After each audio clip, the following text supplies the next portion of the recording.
Hi everybody, Adrian Plus here. Yes, and Bridget, hello. And I know I'm boring when it comes well, probably altogether, but when I talk about time passing, this is number 8. I can't believe it. 8 weeks. I can't believe it. There, I've said it again. I don't care. It seems like Probably anybody no listening will be time. joining in by now. Yeah, they probably will. Yeah. We've, in response to our last Sounding the Shallows, we've had some tremendous responses, haven't we? We have, because we were talking about home Yeah. and asked people to just write just a wee bit about what home was for them. So here's some of them. Home is wherever I am, knowing I'm safe and loved. So I suppose the answer is really heaven. And she said, but I expect everyone will say that. And I don't think anybody else did, but they probably thought it. I like this one very much. My great Nana was my safe place, and her home was the only place I could take a breath and relax. Do you remember? She said she was a beautiful, tiny Welsh bundle of fun. I think she was a tremendous support to the person who wrote this, and I hope she's sitting in heaven listening to this and thinking, oh, that's my little girl. I remember her. Yeah. And somebody wrote about getting a message from her 4-year-old granddaughter, a picture of her house with lots of windows in it. There's always loads of windows in children's houses, aren't there? But in hers, Mummy and Daddy are in one window, she's in another, Big Brother in another, and all the remaining windows had love hearts in them. Very secure child, that one. Somebody else talks about home being family, but especially her mum, because her dad was a miner and always seemed to be working or in bed, but her mum was always there. And then she does the thing that I think most of us do when they think about home, and it's all about food. And she talks about homemade meat and potato pie. What do you think of? Bread and marmalade, probably. A long tin loaf and endless marmalade and margarine. Right. And what would it be for me? I think it was probably, there was a particular sort of mince patty my mother made, which doesn't sound very special, but my family have always loved it as well. And this person talks about singing round the piano, listening to the radio, having coal fires, all things that cost nothing really, but made a home. And she says now the best times are when her family is together, and that's home. And then somebody writes, a place to hide. No masks, no smoke and mirrors, a place to just be, to regain strength, to replenish and regroup, a place to imagine new futures and create new memories. And that's echoed by somebody else who says a place to be. And someone else, home is surrounded by people I love and feeling safe. There's that sense, isn't there, of security. Yeah, there's a lot of feeling of safety about it. There of course, is. some people were not safe. No, and interestingly enough, homes. Somebody else wrote a then and now. And she said that then home was trying to hold together his or her mother and father, secrecy, pain and shame. I can identify very closely with that particular and you probably do a bit with what she says about the now. So now home is trying to make a different place and a space for the next generations filled with love. And here's another one about food.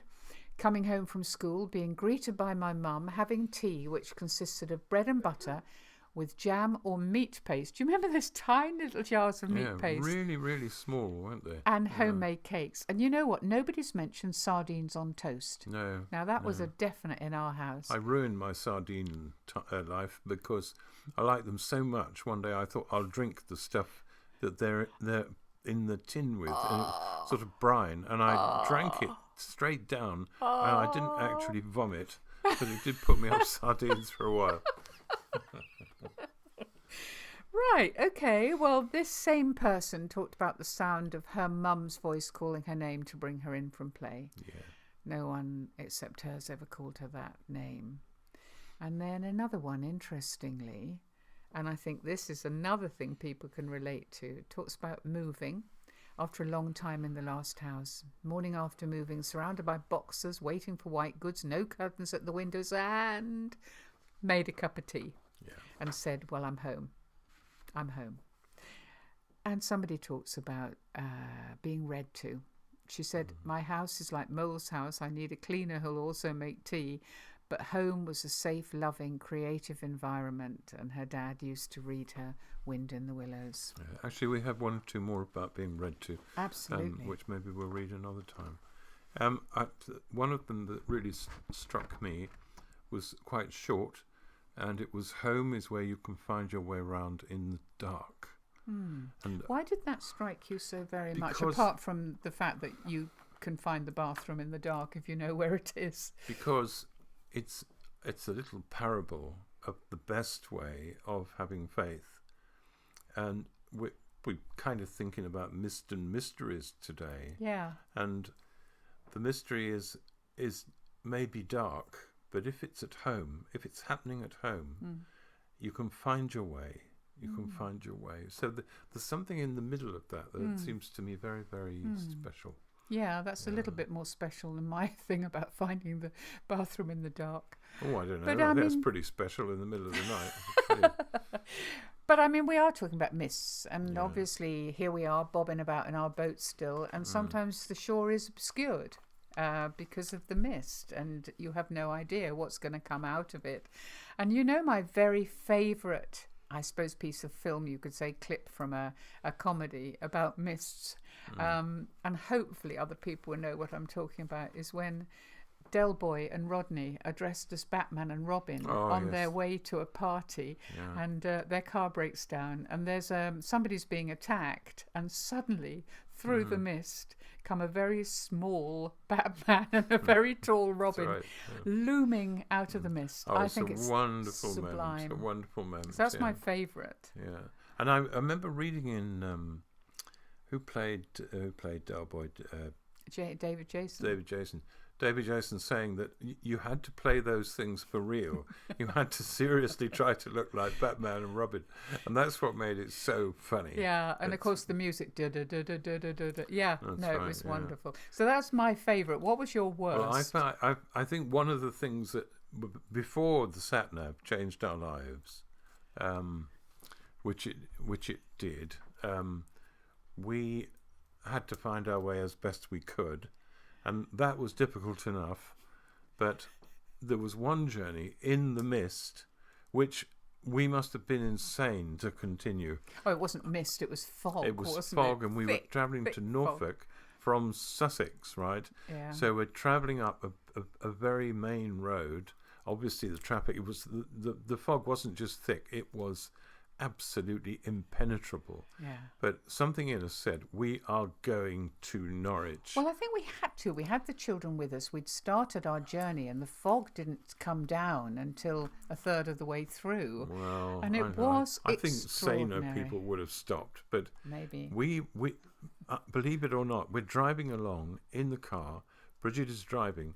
I've got the passenger door open and I'm looking down at the side of the road to make sure that the white line on the side of the road is where it should be in relation to the car. Yeah. We travelled at about half a mile an hour for miles and miles and miles, and we got to Norwich. I think it took us about 9 hours or something like that. But we did get there, but it was absolutely horrible. We used to have trouble, didn't we, talking about the sat-nav before that. Directions to places. Local directions are always so local. And I tried to sort of parody it ages ago. I just wrote a little bit about it. And this is the kind of note you might get. When you reach Lankham Road, don't double back on yourself unless they finish the work on the high street, which they probably won't have done, which is a shame because it would have saved you several minutes. And you can tell if they've finished by glancing down Rosebery Avenue, which is on your right, just before the T-junction. But don't turn down there even if they have, because there's no right turn at the end and you'll just end up on Lankham Road, the same as if you hadn't turned off. When you do get to Lankham Road, and assuming the high street's still not finished, look to your left and slightly over to the right, and you'll see a church spire with a cross on the top. Now that is not us. And there's more and more and more. And that may sound like an exaggeration, but it's not far off. No, so then you live in the mystery of having got a clue where you're going, but also in the mist of the fact that if, you can't remember it anyway, and the mist comes over your eyes. I remember Sorry, what were you going to say? No, I was just going to say, wasn't it your friend Jeff who said that when listening to directions... Oh, yes. He after a few minutes, he thought, I'd rather be lost. That's right. And a different sort of mist comes over your brain, your eyes and everything else. You just want to get away from the person who's making strange movements with a hand about where to go. I was also Maybe thinking it's just about... us, Adrian.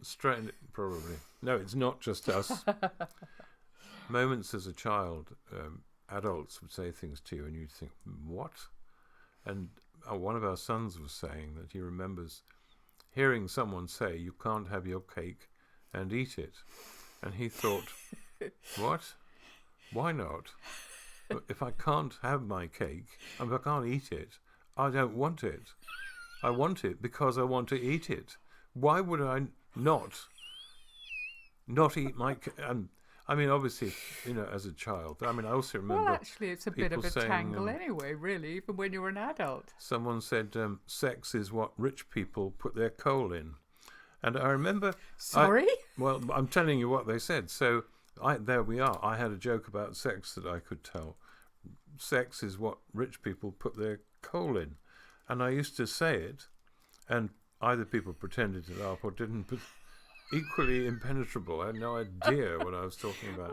Mind you, you said you had no idea what you were talking about, but I mean, sometimes it does take you a little while to cotton on to mysteries, doesn't it? I mean, I planned a little mystery. Well, actually, it was your daughter planned it, which was a very small gathering for your 70th birthday at home, and true. I fulfilled my part of it, didn't I, Adrian? You behaved very oddly. No, you just behaved oddly because we came out of church, and I said, well, we'll get home now, shall we? And you said, shall we have a coffee at some weird place that we hadn't been to? And I said, well, I suppose we could. But we didn't. We sort of trundled along. And it was all very to an art gallery. Yes, I don't know what we didn't know what we were doing. So anyway, eventually we arrived home. And that's where the mystery ought to have become clear. Yeah. So to anybody else. We walk through the front door and I walk into the back room, right? And totally ignoring or not seeing a great big banner saying "Happy Birthday, Dad." You ducked under it. Under it to avoid it. Went through the window into the garden, and Bridget had said, "I think Joe's doing some food in the garden," and I thought, "God, you've overdone it, Joe. There's so much food out here."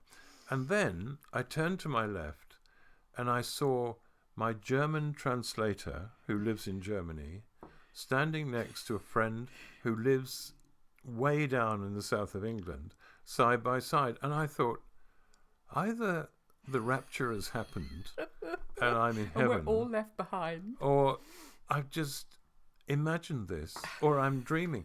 But it was all on account of my birthday. It was a lovely little gathering, actually. I enjoyed it very much. Yeah. But I don't think we're going to try a mystery again for you, Adrian. No. Although I do like mysteries. And years ago, we were travelling along a road in Sussex, flat road.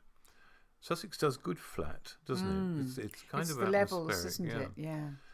And it was October, and the sun was on the horizon. It was 6 o'clock. And I was just filled with a sense of mystery. And I wrote something that does have a mysterious feel to it, which Bridget is going to read. And it's simply called Angel. 6 o'clock. The sky that evening, autumn grey, a shining dome. The sun, a glowing tangerine that rolled along the far horizon. I don't remember where I'd been, and he was just a shabby figure standing by the roadside near my home. I parked the car and stood a while, enjoyed the way October daylight sweetly, sadly dies, then turned and walked towards the stranger. Don't know why, except that when I'd passed, I'd seen a warm and strange expression in his eyes. When I asked where he was going, he just smiled and said, "Well, now, my friend, I don't believe I know, but that's no reason not to go, unless you need me." "Come eat with me," I said, "and stay a while. There's food for two. The sofa makes a fair to average bed." He said, "Okay." We went inside. I lit the lamps and poured some wine, and we talked. And soon some orphan hope broke down the wall and wept through every stumbling word of mine. How the darkness circled round us. Like a disappointed foe, it crouched and waited hungrily. It filled the space behind the lamplight, but we were safe inside the glow. And the wine was more than nectar, blood red in the gleaming of the fire. His touch upon the bread disturbed me, something far beyond recall or underground. And then a smiling benediction seemed to fall and work a little miracle, a relaxation in my heart. I heard a sound, my own voice, live with wakened passion, breaking with a nameless yearning like a long-forsaken child who is sick of running wild in desert places. "Where's your home?" I asked. "Perhaps one day I'll visit you." His eyes were burning coals, and he whispered, "Yes, I hope you will." We said good night. He slept. I wandered out. The air was cold and clean, and looking up for one eternal moment, I felt homesick for a place I'd never seen. Later, when the day was breaking, later when the day was there, when I awoke in strange distress to find the morning grey and silver, I was quick to rise and dress, almost ran towards the stairway, hoping that my friend would still be there. But far away and in my mind, I seemed to hear a restless ocean sighing to the shore, a sound like giant wings in motion. Down below, the sheets and rugs were piled neatly. Too much money lay beside the door. And I called out through the doorway. In my heart I knew he must be gone. The silence was profound, and the countryside around was cold and empty. "Just one more day," I said. He could have stayed. To leave so soon with countless questions waiting to be asked. I closed the door. Inside, the fire was dead, but in the silent air, a gentle warmth caressed the autumn morning as it glowed and loved and softly lingered there. And the words he spoke that evening were so full of love and light that the agony inside me was attacked and put to flight. And you may believe I'm crazy. I may believe you're right. But I think it was an angel that I entertained that night. Gosh, I haven't heard that for a long time. Still not altogether sure where that was going, but the feeling is there, the mystery is of that experience on that evening when we drove through there. Yeah, it's interesting. Angels in disguise. You know, we've got one, haven't we?